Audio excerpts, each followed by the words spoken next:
All right, and welcome back, guys. And I know I still have the Damascus shirt on. Part of the reason is why I record clips for these videos multiple times in the same day. I also watch these every time I wear them. It's just I have 3 different camo shirts. I like to wear them for videos. I'm not just wearing the same shirt every day. I promise I'm showering and changing my shirts. Stop commenting. I got it. I know. It's same shirt. I like this shirt. I do wash it. I promise.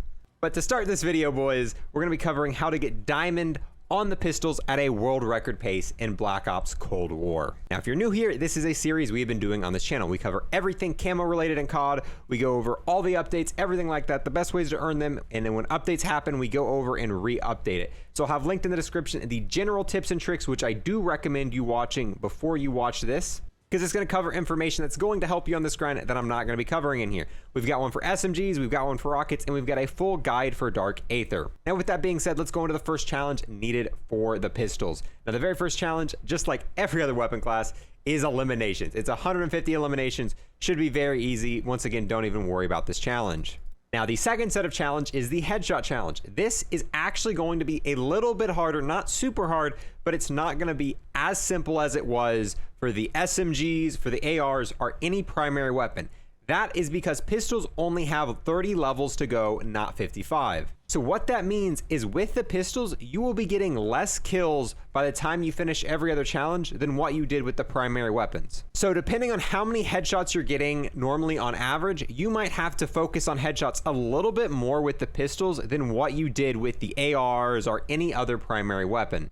For us, we didn't have to worry about it too much. It's just obviously whenever you see an AFK guy or you see a guy that's not paying attention, get the easy headshots, and you really should be getting this by the time you finish all the other kills. You might just have to focus on it, like I said, a little bit more than what you did with any of the primary weapons. Now, just like every other class of weapons, it is the bloodthirsties. 5 kills without dying. Now, just like the headshots, this is a little bit harder because this is a pistol and it only has 30 levels to max it out. So overall, you'll be getting less kills with this weapon by the time you get it gold. So you do need to focus more on these bloodthirsties. So every single time you get 3 or 4 kills, play slow, get that bloodthirsty every single time you can, because more than likely you're going to be at the end of this gun quicker than you know it. And if you haven't been trying to get every bloodthirsty you can, you might find yourself missing a few of these when everything else is done. I know one way I've seen a lot of people get bloodthirsties is pistols akimbo are actually really good. So if you need to, go into Nuketown, run akimbo pistols, and just absolutely try hard and kind of camp in the buildings for it. I know the 3-round burst pistol is really powerful, and same with the magnums. The 3-round burst pistol is really good in hardcore akimbo, whereas the magnums are really good in core akimbo. And using techniques like that every time you go on a 3 or 4, just kind of camping, playing it slow, or using the akimbo if you have to, you really shouldn't have too much issues with the bloodthirsties. Just really pay attention every time you're on a kill streak, and that's really the best tips I can give you for this. So the fourth set is get 25 long shots with this weapon in multiplayer, and we're gonna go ahead and skip to the science section as well, because the tips I give for the long shots are gonna be pretty similar to the science. Now, the science reads off, shoot and kill 25 enemies taking cover from you in multiplayer. Now, the cover kills to me are probably the most hard and random thing for the majority of weapons in this game. Now, obviously the rocket launchers have even harder challenges, but when it comes to bullet weapons, I think the kills behind cover are the hardest thing. Now, we're gonna quickly go over the class setup that I recommend for going for long shots and going for these kills behind cover. Now, the very first thing I would use is the attachment that gives you the plus 30% ADS time. Because what we're going to be doing is we're going to be playing hardcore, and you're going to want to be able to ADS as quick as you possibly can. Now, for the magazine, we're not going to do anything that does negative ADS time, because like I said, the ADS time is very important for this. I would recommend it just the normal fast mag, the one that gives you the plus 20% reload quickness. Now, when it comes to the barrel attachment, I'm going to recommend the very last one, the one that gives you that 120% bullet velocity. Because what you got to understand is in hardcore, you're using a pistol and the other guy at a long range from you is more than likely going to be using an AR or maybe an SMG. His bullet is going to travel a lot faster than you. You need any benefit you could possibly get, and this 120% bullet velocity is going to help you a little bit kind of even the gap from you using a pistol and you using them in AR, because their bullet velocity on that AR is going to be so much quicker than what yours is. Now, on top of that, it's going to give you more recoil and it's going to give you less starting ammo. But I really do think the positives here are going to help you more than the negatives. For the body, I would put on the reveal distance, because like I said, we're going to be going for people at long ranges. Now, this last attachment is kind of up to you. Some people really like the iron sights on pistols, and some people like these optics. Now, for me, I kind of went back and forth. I would either recommend the plus 5% vertical recoil control or the very last optic. However, if any other optic works better for you, definitely go ahead and use that. To me, the only optic I really could use on the pistols was this very last one. And depending on the weapon, sometimes I wouldn't even run a sight at all in the pistol. I would just get the extra 5% vertical recoil control and let that be it. Now, when it comes to the perks you'd use, I'd recommend Paranoia because it does give you that little notification when someone's looking at you. And when you're going for these long range kills, it does give you that little bit of advantage you need. I'd also run Tactical Mask because more than likely you're still going for that floral challenge and stunning enemies. So you want to have Tactical Mask so you're not accidentally stunning yourself. Now, perk 2 is really kind of up to you and what fits your playstyle the best. I'd run Scavenger just so if I'm going for a Bloodthirsty, I have that extra ammo if I need it. On top of that, I'd also run Tracker. I know Tracker's not that useful in this game. I just like to run it.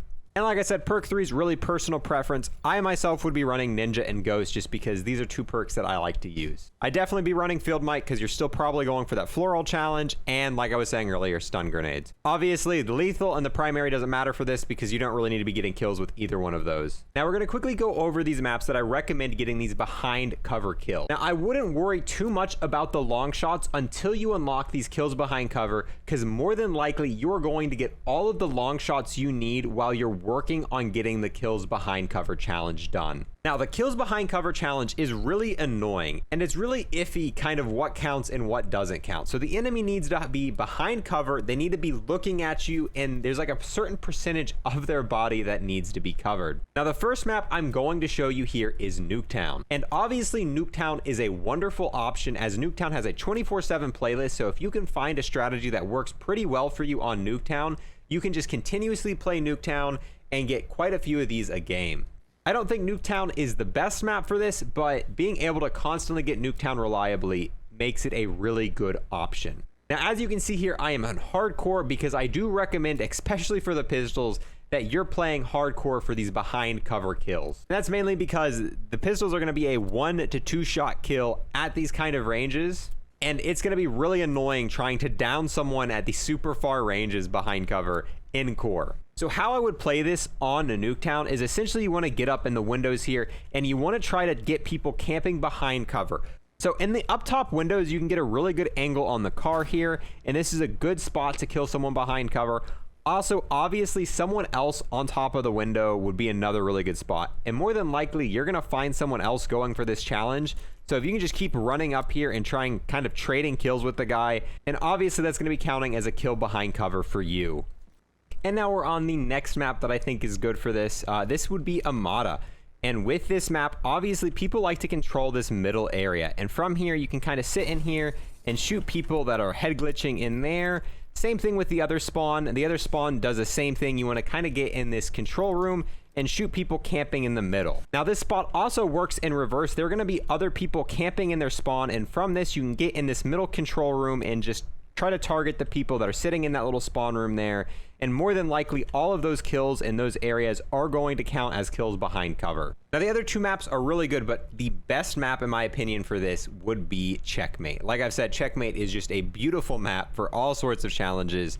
There are so many good spots for this. If you spawn on this side, this right here is an amazing spot. People like to get in the plane right here. This right here should count as a kill behind cover. Once again, any guy camping up there, right here, on top of this, right around there, all really good spots to get these kills behind cover right here. There's tons of little obstacles on this map. Now, if you are on the opposite side, this spot is extremely strong. It is very hard to kill someone off this spot, and you have tons of control. Someone's up here, you should be able to get a kill here, get a kill over here to get that here.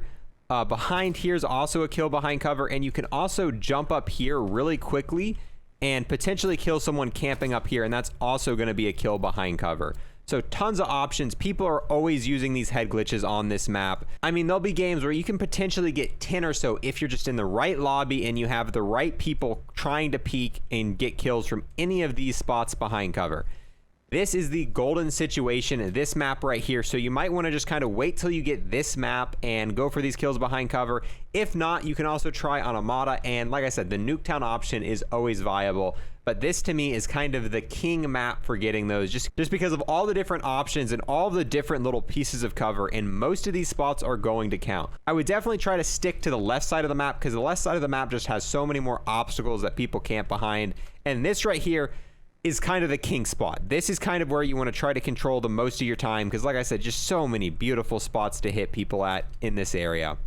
So now hopefully playing those maps that I showed you, using the attachments I showed you, and playing hardcore, you should hopefully be able to get those kills behind cover and at the same time get those long shots without too much of an issue. Yeah, it's going to be annoying. It's one of the more harder challenges, but I mean, all it takes is a few really good games with the pistol, because you only have to get 25, and hopefully you can just get those right lobbies where a lot of people are head glitching, and you should be able to knock this out without it being too difficult. It's not going to be extremely easy, but there are things you can do, and those tips and tricks should be able to help you quite a bit. Now, going back to the challenge we skipped, which is the Flora set of challenges, this is the kill 25 enemies detected, stunned, or blinded by your score streaks. Now, luckily for the pistols, you only have to get 25 and not 50 for this. And just like I said for the SMGs, I would mainly recommend using your UAVs and getting kills while that UAV is up.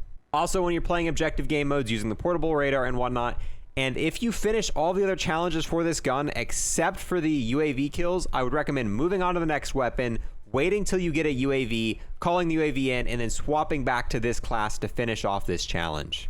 And now finally, when we get to the final challenge, just like every other primary weapon, it is get 2 or more kills rapidly 25 times using this weapon. Now with this, if you're playing hardcore objective game modes and you're playing smaller maps like Nuketowns or Crossroads, you should pretty quickly be able to get the double kills. In hardcore, it's only going to take 1 shot to kill them, and you just kind of need to find 2 enemies close to each other, and you should pretty quickly be able to get these double kills. Now with that, that's kind of all I have for the tips and tricks to give on the pistols. Really the only thing you should kind of be struggling with are those kills behind cover, and using the techniques I showed you, hopefully I can make that a little bit easier for you. Like I said, guys, I've got guides on most of the other weapon classes. I've got a general tips and tricks that I recommend you watching. But yeah, that is going to be it for this video, guys. Thank you so much for making this part of the video, and I will see you guys next time.